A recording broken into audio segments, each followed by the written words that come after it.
चलिए बच्चों, आज हम लोग देखेंगे प्रश्नावली 3.6 का क्वेश्चन नंबर 2। क्वेश्चन नंबर 2 में बोला है क्या कि निम्न समस्याओं को रैखिक समीकरण युग्म के रूप में व्यक्त कीजिए और फिर उनके हल ज्ञात कीजिए। यहाँ 3 समस्या दिया हुआ है, तो तीनों को सबसे पहले रैखिक समीकरण के रूप में व्यक्त करना, उसके बाद उसको हल करना है। तो पहला समस्या क्या है उसको देख लेते हैं कि ऋतु धारा के अनुकूल 2 घंटे में 20 किलोमीटर तैर सकती है और धारा के प्रतिकूल 2 घंटे में 4 किलोमीटर तैर सकती है। 2 घंटे में 4 किलोमीटर तैर सकती है। उसकी स्थिर जल में तैरने की चाल तथा धारा की चाल ज्ञात कीजिए। तो देखिए, ऋतु जो है वो अगर एक बहता हुआ नदी पर, मतलब वैसा नदी जिसका पानी बह रही है, वैसे जनरली तो नदी का पानी बहता ही रहता है। तो सपोज कीजिए कि ऋतु जो है वो नदी पे तैर रही है। अब धारा इस डायरेक्शन में बह रही है और ऋतु भी इस डायरेक्शन में तैरती है। तो ऐसा स्थिति में 2 घंटा में वो 20 किलोमीटर तक चल जाती है। अब अगर मान लीजिए ऋतु जो है वो धारा के प्रतिकूल, मतलब उसका उल्टा दिशा में, मतलब धारा इस डायरेक्शन में जा रहा है तो ऋतु इस डायरेक्शन में तैरती है।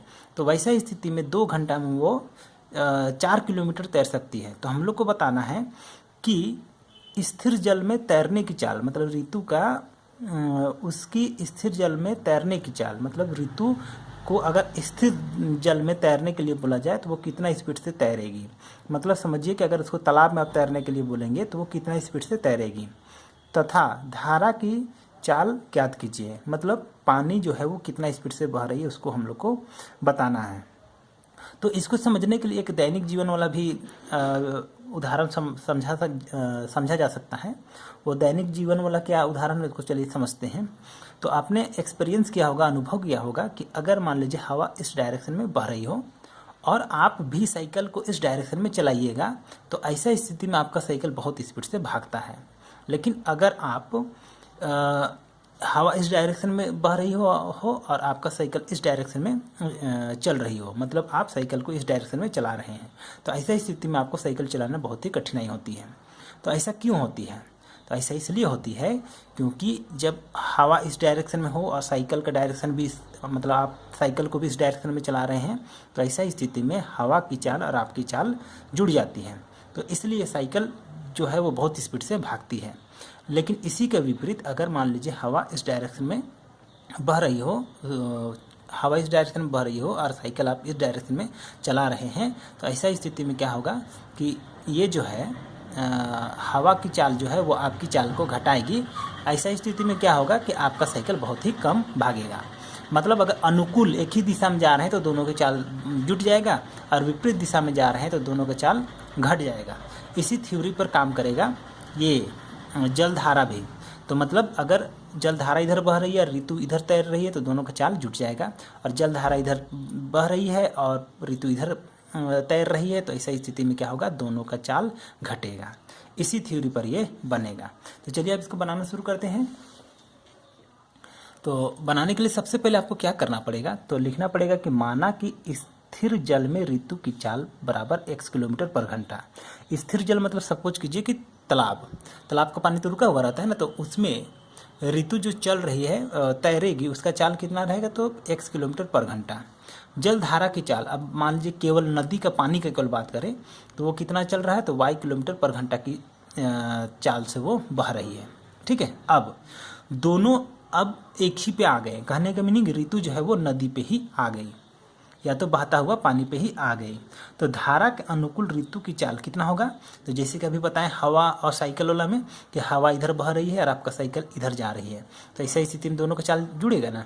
तो उसी तरह से धारा के अनुकूल ऋतु की चाल बराबर हो जाएगा क्या, तो ऋतु का चाल और धारा का चाल दोनों जुट गया। ठीक है, अब धारा के प्रतिकूल मीन उल्टा डायरेक्शन में, इस तरह से हम लोग का पानी बह रही है और इधर ऋतु तैर रही है, तो धारा के प्रतिकूल ऋतु की चाल बराबर क्या हो जाएगा, x माइनस वाई किलोमीटर पर घंटा। अब दोनों का चाल निकल गया। अब सुनिए प्रश्नानुसार, प्रश्न में क्या बोला गया है कि ऋतु अगर इस चाल से मतलब धारा के अनुकूल 2 घंटा तक चलती है तो 20 किलोमीटर वो दूरी तय करती है ना। तो इसलिए ये 1 घंटा का चाल है ना, तो 1 घंटा को जैसे 2 से गुना किए तो 2 घंटा का सॉरी ये देखिए, ये जो है वो 1 घंटा में तय किया गया दूरी है x प्लस वाई किलोमीटर पर घंटा। इसका मीनिंग क्या हुआ कि 1 घंटा में इतना किलोमीटर। तो 1 घंटा में वो अगर 1 घंटा में वो इतना किलोमीटर दूरी तय कर रही है तो 2 घंटा का निकालना है, तो इसलिए 2 से गुना किए। और 2 से जब गुना किए तो क्वेश्चन दिया हुआ है किताब में क्या कि धारा के अनुकूल 2 घंटा में 20 किलोमीटर तैर सकती है, तो उसी को लिखे हैं क्या, इक्वल टू कर दिए 20। तो उम्मीद करते हैं कि ये आपको समझ में आ गया होगा कि x प्लस वाई को जब 2 से गुना करेंगे तो हो जाएगा 20। आप काट रहे हैं 2 एका 2, 2 एका 2 0, तो यहाँ ये बचा एक्स वाई इक्वल टू 10 बन गया इक्वेशन 1। अब आता है इसका सेकेंड पार्ट पर कि धारा के प्रतिकूल, मतलब धारा इधर बह रही है, ऋतु इधर तैरना चाह रही है, तो उसका चाल कितना है, तो इतना है। अब इतना की स्पीड से अगर वो 2 घंटा तक तैरती है, 2 घंटा तक तैरती है तो कितना किलोमीटर चलता है, तो 4 किलोमीटर तक वो 4 किलोमीटर दूरी वो तय कर सकती है ना। तो इसलिए इसको जब हम लोग 2 से गुना किए तो कितना हो जाएगा, तो 4 किलोमीटर, तो 4 आ गया। अब इसको काट रहे हैं, देखिए 2 एका 2, 2 दूनी 4, तो इस तरह से हो गया x minus y equal to 2 बन गया इक्वेशन 2। अब देखिए ये दोनों समस्याएं जो है वो रैखिक समीकरण में बदल चुकी हैं। अब हम लोग को इसको सिंपली हल करना है, तो चलिए हल करते हैं। तो हल करने के लिए विलोपन विधि का यूज कर लेते हैं हम लोग यहाँ। वैसे आप जो भी विधि यूज करना चाहिए कर सकते हैं, तो हम यहाँ पर विलोपन विधि का यूज कर रहे हैं। तो विलोपन विधि में क्या करते हैं आपको याद होगा, तो x का गुणांक को पकड़ते हैं और यहाँ का x का गुणांक को पकड़ते हैं, उसका गुणांक को इसमें डालते हैं, इसका गुणांक को इसमें डालते हैं ना। तो देखिए इसका भी गुणांक 1 है, इसका भी गुणांक 1 है, तो ऐसा स्थिति में गुना करेंगे भी तो यही ना आएगा, तो इसलिए गुना करने वाला स्टेप हम लोग का हट गया, उसको छोड़ दिए। अब क्या किए, सीधे हम लोग दोनों को जोड़ दिए। तो समीकरण 1 2 को जोड़ने पर, अब मन करेगा घटाने पर तो घटा भी सकते हैं, आंसर एक ही आएगा। तो हम क्या किए, दोनों समीकरण को जोड़ रहे हैं। तो समीकरण 1 2 को जोड़ने पर जब जोड़ेंगे तो वाई वाई कट गया, यहाँ 1x जुटा तो 2x हो गया, और 2x इक्वल टू यहाँ पर हो गया 10 और यहाँ पर हो गया 2, तो जुट करके हो गया 12। तो इस तरह से हो गया 2x इक्वल टू 12, ये काटे 2 एका 2, 2 छक 12, तो इसलिए x इक्वल टू आ गया 6। अब हम लोग बात करते हैं आगे x का मान को। चल देखते हैं कि x का मान समीकरण 1 में रखने पर, तो समीकरण 1 आप देख रहे हैं यहाँ पे है ना, तो यहाँ पर डालिए x का मान को, तो x है ना, तो x की जगह हो गया हम लोग का 6, तो 6 फिर प्लस y, तो प्लस y के इक्वल टू यहाँ पर 10, तो यहाँ कर दिया 10। यहाँ पे ये y को उतारे, इसको इधर ले आए तो 10, इधर आए तो माइनस में 6, ये घटा तो 4। तो इस तरह से हो गया x इक्वल टू हम लोग का 6 एंड y इक्वल टू हो गया हम लोग का 4। अब इसी को हम लोग लिख देंगे। तो x क्या माने हैं हम लोग, स्थिर जल में ऋतु की चाल माने है ना, और y को क्या माने हैं, तो जल धारा की चाल। तो उसी को यहाँ पर लिख करके दिखाया गया है।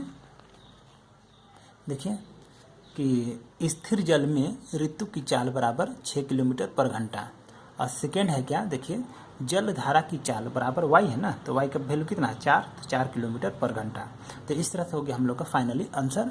तो उम्मीद करते हैं आप लोगों को समझ में आ गया होगा। समझ में आ गया होगा तो वीडियो को लाइक कीजिएगा, और चैनल में नए हैं तो चैनल को सब्सक्राइब कर लीजिएगा।